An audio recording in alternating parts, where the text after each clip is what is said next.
دا واقعه او کهاني د معاشرې عکاسي کوي او د هغه ظلم او د بربریت نه د بیزارۍ اعلان کوي چې په هغې اور کې تور سري بې قصوره سوځېږي.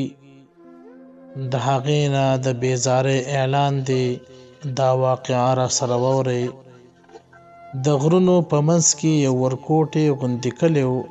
د خټو کورونه او ورکوټې تنګې کوڅې وې چېرته چې خلک ساده ژوند کول. او په دې کلي کې 3 وروڼه وو او یوه خور ګلبانو اوسېده. ګلبانو نرم زړه او خاموش طبیعت لرلو. تل د خوبونو په فکر کې وه. په ګاونډي کور کې یو ځوان و چې شیردل نوم یې و. هغه له ګلبانو سره د ماشومتوب نه پیژندل شوي و او د هغې مینه یې کړې وه. یوه ورځ یې زړه وکړو او ویې ویل: ګلبانو، زه غواړم چې له تا سره واده وکړم او تا په عزت سره خپل کور ته راولم. ګلبانو سترګې ښکته کړې او په نرمۍ وویل: که زما وروڼه رضا وي نو زه هم رضا یم.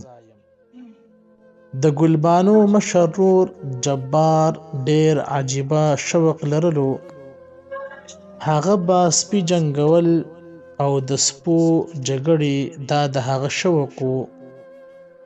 یوه ورځ په میدان کې د جبار سپی مات شو او بل کس پرې ټوقې وکړې چې جبار ته په هغې باندې غوسه وراله.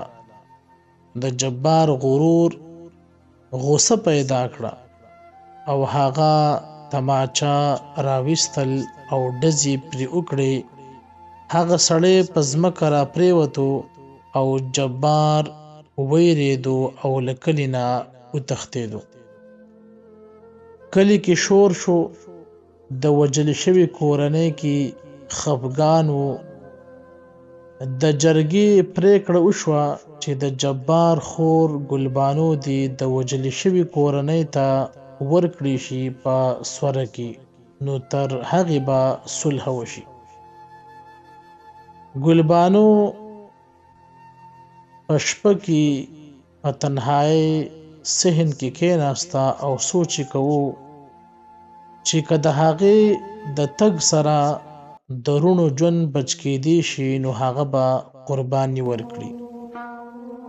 څو ورځې وروسته د ګلبانو واده د وژل شوي سړي د ورور سره وټاکل شو.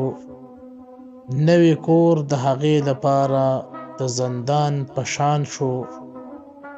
میړه او د میړه کورنۍ سره بد چلند کوو. وهل، وزورول، ذلیله کول یې شروع کړل. یوه شپه ګلبانو د خپلې کوټې نه بهر راووتل او د وروڼو دپاره د قربانۍ د ورکولو سوچ یې کوو. شیردل دا ټول حالات ولیدل او ډېر خفه شو. هغه پوه شو چې ګلبانو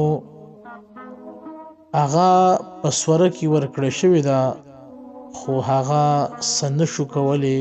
جبار هم بیرته راغی او د ګلبانو حالت یې ولید. شرمنده شو. هغه پوه شو چې د هغه غرور د هغې خور دپاره څومره تکلیف راوړو. ګلبانو ناروغه شوه او ډېره کمزورې شوه. په آخر کې ویل: وروڼو ته ووایئ چې جګړې مه کوئ، بې ځایه غوسې مه کوئ.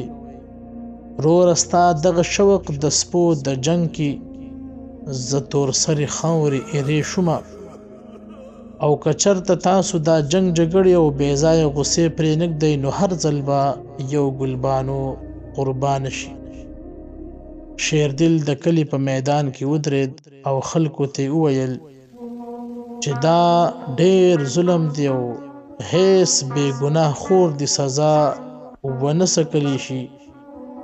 جبار په ځمکه ناست او جړل یې او د کلي مشرانو اعلان وکړو چې د نن نه پس دا رواج او دا رسم دې ختم کړی شي چې سزا دا به خور ته میلاویږي د رور د جرمونو د هغه شوقونه چې هغې کې دې د جرم لار اختیار کړي، ظلم وکړي، بیا د هغه ظلم بدله د هغه تور سرې خور ته میلاویږي.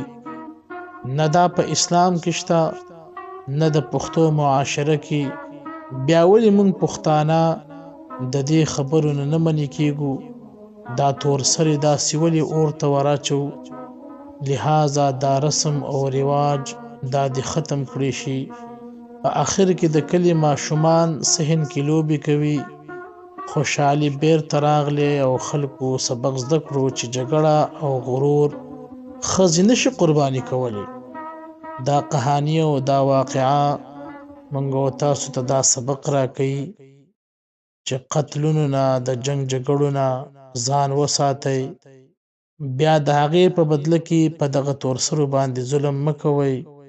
هغوی خپله ځواني، خپله زندګي د خپل وروڼو دپاره داسې قربان کړي چې د دشمن په کور کې په زندان کې ژوند کوي او خپلې خوشحالۍ د هغې خاورې شي. داسې مه کوئ، داسې مه کوئ، داسې مه کوئ.